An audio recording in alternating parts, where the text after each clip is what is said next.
Entendes o que estás lendo? O podcast que te leva através das páginas da Bíblia, livro por livro, capítulo por capítulo. Uma exposição bíblica emocionante. Aperte os cintos e embarque comigo nesta viagem.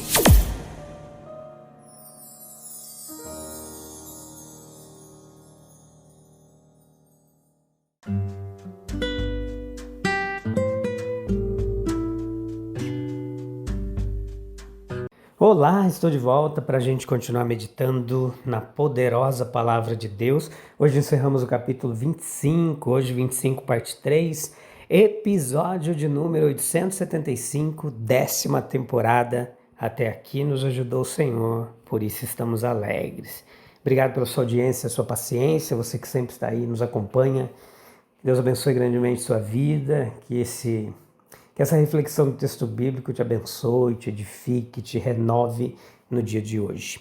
Bom demais, você encontra esse trabalho disponível aí em todos os distribuidores de podcasts, de áudio na internet, no Amazon Music, no Spotify, no Deezer, na Apple Podcasts, em tantos outros distribuidores você encontra esse trabalho. Se você tem ouvido, tem gostado, compartilhe com outros e nos ajude a espalhar a palavra de Deus. Leia o capítulo 25, especificamente aqui o versículo 18 e 19, para a gente poder entender todo o texto, o contexto desta reflexão bíblica. A gente faz uma pregação expositiva, um estudo textual, uma hermenêutica, uma exegese clara e objetiva do texto sagrado. Como a gente viu nos episódios anteriores, Paulo ali diante dos governadores, do imperador, defendendo a sua inocência. E quando a gente olha para Festo, através dele nós ficamos sabendo quais foram as acusações feitas contra o apóstolo por seus inimigos judeus. E vemos claramente que eles se importavam apenas com os interesses de seus respectivos partidos e não com a verdade, de forma alguma. Torna-se evidente que o ponto crucial era a ressurreição de nosso Senhor, sobre o qual Paulo sempre insistiu com tanta firmeza. Esse fato é o ponto central do cristianismo e sobre ele repousa toda a doutrina cristã. Onde os acusadores de Paulo falharam é que eles não conseguiram provar nenhum crime que fosse reconhecido pelas autoridades romanas. Eles próprios corriam o risco de serem acusados de violência contra um cidadão romano. E esse ponto fraco dos acusadores de Paulo foi que eles levaram perante um juiz civil apenas questões de opinião própria. E sobre essas, a liberdade era permitida. Contanto que essa liberdade não levasse a atos de rebelião ou desordem na sociedade romana. Eles nem sequer trouxeram questões de opinião que fossem de interesse público, mas apenas aqueles que se tornavam objeto de contenda partidária. Os seus interesses eram considerados mais importantes do que o governo do império. E Festo afirma com tamanha arrogância que as questões diziam respeito à sua própria superstição. Os acusadores de Paulo acabaram confirmando seus ensinamentos. E tudo isso, eles tentavam reprimir as rebeliões tanto na sociedade romana quanto nos lugares onde eles exerciam o seu domínio imperial. Veja que esses acusadores de Paulo, eles destacaram a grande verdade de Paulo, de que Jesus estava vivo e tinha poder presente para salvar. E dos seus inimigos nós aprendemos o que Paulo pregava: Cristo ressuscitado, Cristo vivendo, Cristo salvando agora e Cristo como vivo dentre os mortos e declarado, primeiro, inocente, segundo, aceito, terceiro, divino e quarto, relacionado a nós como mediador. Nós sabemos claramente o que enfureceu tanto o partido judeu contra o apóstolo. Nenhum outro apóstolo ou discípulo havia demonstrado como ele o que estava envolvido na ressurreição de nosso Senhor. Ainda assim, se a nossa pregação pretende ser um poder salvador para os homens, nós devemos declarar Cristo ressuscitado dentre os mortos e capaz de salvar completamente todos os que por meio dele se aproximam de Deus. Existe uma grande distância que separa o homem que não tem conhecimento da revelação daquele que tem algum conhecimento dela. Presumivelmente, Festo não tinha a menor inclinação para falar desdenhosamente com Agripa sobre a religião dos judeus de Jerusalém. Mas mesmo assim, seu tom é o de um homem que fala de algo que lhe é totalmente ininteligível. O culto romano era algo estranho. Sua religião um produto estranho em qualquer circunstância. Talvez em nada tão estranho quanto nessa característica incapacitante. Mas o fenômeno afinal, ele é bem típico, bastante típico. É típico de todos aqueles que em sua medida, isto é, na medida de seu tempo e lugar na história mundial, estão sem verdadeira revelação. Mostra isso no duplo aspecto e aparentemente contraditório de crer demais e de menos. Eles acreditam demais, pois certamente construirão seus próprios seres sobre-humanos e sobrenaturais. Terão seu próprio panteão de deuses, de alguma forma. Eles acreditam muito pouco, pois as verdades da verdadeira revelação do sobre-humano e do sobrenatural são as que mais se recusam a receber. Seja qual for a explicação para isso, é apenas a expressão de algo que se repete perpetuamente. O domínio tão vasto e sombrio da superstição, ela reside onde a ignorância da verdadeira revelação é o sinal designado para que os homens tornem os materiais da revelação irreais, incongruentes para si mesmos. Como diz a Bíblia, dizendo-se sábios, tornaram-se tolos, tanto no que aceitam quanto no que rejeitam. Que o mundo de pensamento, sentimento, de significado e de verdade foi negado a Festo, como sua linguagem atual denuncia. E que mundo de pensamento e sentimento, de significado, de verdade é negado a qualquer homem, a cada homem, que é destituído da verdadeira revelação de Deus. Se ela ainda não chegou até ele, é o seu destino misterioso no presente. Se chegou e ele a rejeita, é sua inegável tolice e culpa. A religião e a superstição não se diferenciam pelo fato de uma não introduzir o sobrenatural enquanto a outra faz. Ambas o introduzem. Ambas acreditam nele fervorosamente. A diferença reside no fato de que uma nos apresenta coisas reais, que nos interessam conhecer, além do alcance da visão ou da razão mortal, enquanto a outra nos oferece imaginações, talvez em todas as suas formas grotescas, como verdade e pedras como pão. Resumindo brevemente o fato vital de toda a verdade cristã, de toda a fé cristã, de todo o impulso cristão. Um Jesus que estava morto e a quem agora não apenas Paulo, mas uma vasta parte do mundo afirma estar vivo.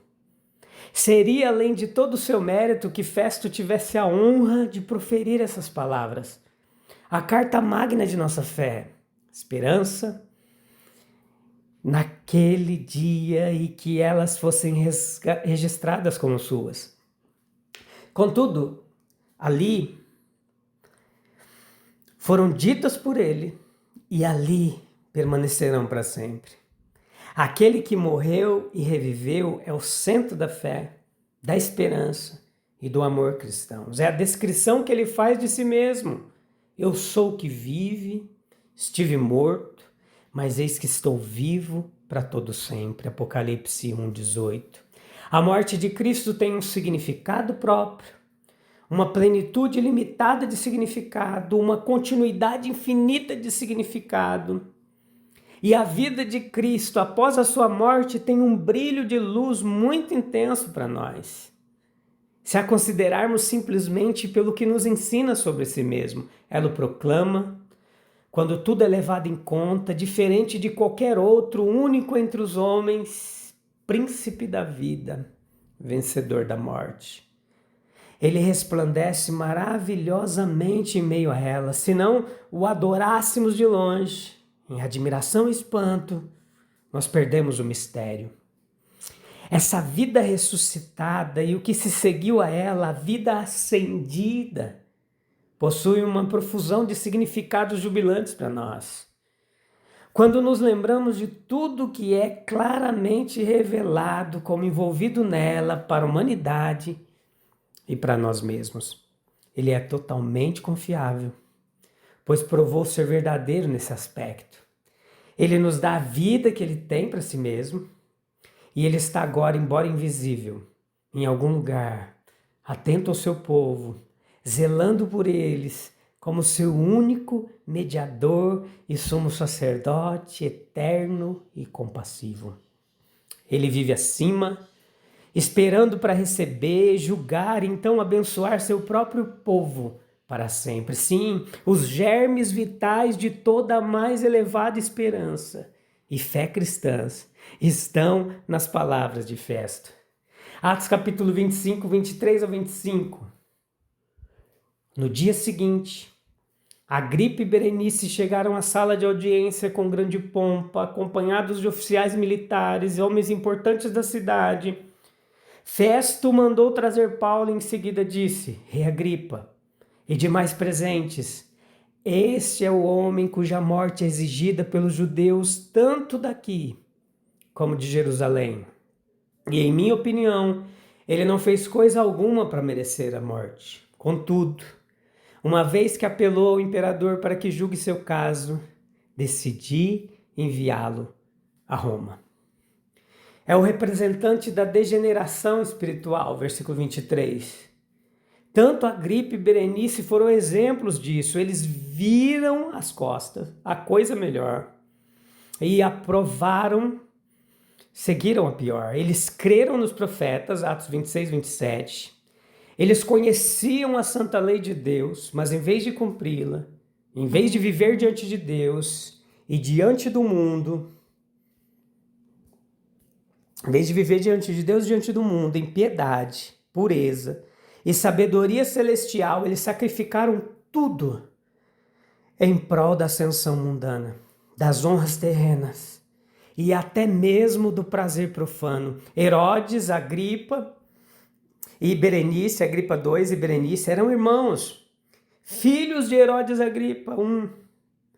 E após, conforme Atos 12, após a morte do pai, Agripa II ele recebe toda a autoridade política que estava sob a supervisão romana. E enquanto Berenice, que era viúva, ela ainda jovem, passa a viver próximo ao irmão. Essa convivência gerou muitos rumores de incesto, mencionados até por Flávio Josefo em Antiguidades Judaicas, embora sem comprovação histórica alguma. Mas Lucas, no entanto, não se atém a tais rumores. Ele se limita a apresentar o contexto político em que Paulo dá seu testemunho, ressaltando o contraste entre a elite herodiana e a integridade do apóstolo diante das autoridades. Quão lamentáveis eles nos parecem agora. Essa grande pompa deles só serve para tornar a sua pequenez moral ainda mais evidente. Ascender em posição social ou riqueza à custa do caráter e da perda de princípios é doloroso aos olhos de Deus. É doloroso para todos aqueles cujo julgamento merece ser considerado. É um erro gravíssimo, bem como um grande pecado, um ato ou série de atos dos quais os agentes um dia se arrependerão profundamente e terrivelmente. Paulo não havia cometido nenhum crime digno de morte, versículo 25. Mas ainda assim, toda a multidão de judeus, versículo 24, clamava que ele não deveria mais viver. E por sua fidelidade à verdade, sua devoção à causa de Jesus Cristo, ele se colocou em cativeiro, acusado de um crime capital, alvo do mais amargo ressentimento de seus compatriotas. Ele não havia feito nada para merecer isso, e apenas ensinara o que honesta e corretamente acreditava ser a própria verdade de Deus. Ele aceitou sua posição como uma testemunha perseguida de Cristo, com uma perfeita resignação. Ele não trocaria de lugar sob nenhuma circunstância com aquele juiz romano ou com aqueles magnatas judeus. A consagração cristã, ela é algo admirável que sempre encantará a mente dos mais dignos, elevando seu objeto muito acima do nível do poder terreno ou da dignidade mundana. Um serviço aceitável aos olhos de Cristo, a Ele estão atreladas a mais plena aprovação divina e a maior parte da recompensa celestial. Como pode a verdade da ressurreição ser tratada como simples questão partidária, se ela continua a confrontar consciências e transformar vidas ao longo da história? De que vale toda a pompa, poder e reconhecimento humano se falta ao homem o discernimento espiritual para reconhecer que Cristo vive eternamente? Essas são algumas questões para a nossa reflexão, para a gente pensar no encerramento desse podcast. Vamos orar? E com oração a gente finaliza mais um episódio. Busca um local calmo e tranquilo para você se unir comigo em oração agora. Senhor Deus, dá-nos um coração que ame a verdade, acima de interesses partidários e conveniências humanas. Livra-nos da cegueira espiritual que confunde superstição com fé e aparência com piedade. Que, como Paulo, nós sejamos fiéis ao Cristo ressuscitado, ainda que isso nos custe aprovação humana. Ensina-nos a viver diante de Ti com integridade, esperança e coragem, proclamando que Jesus vive e é poderoso para salvar plenamente todos os que se aproximam de Ti por meio dEle. Em nome de Cristo vivo, ressurreto dentre os mortos. Amém, amém, amém. Joia demais, a gente volta no próximo episódio para continuar meditando na gloriosa palavra de Deus. Te encontro lá. Até breve. Tchau, tchau.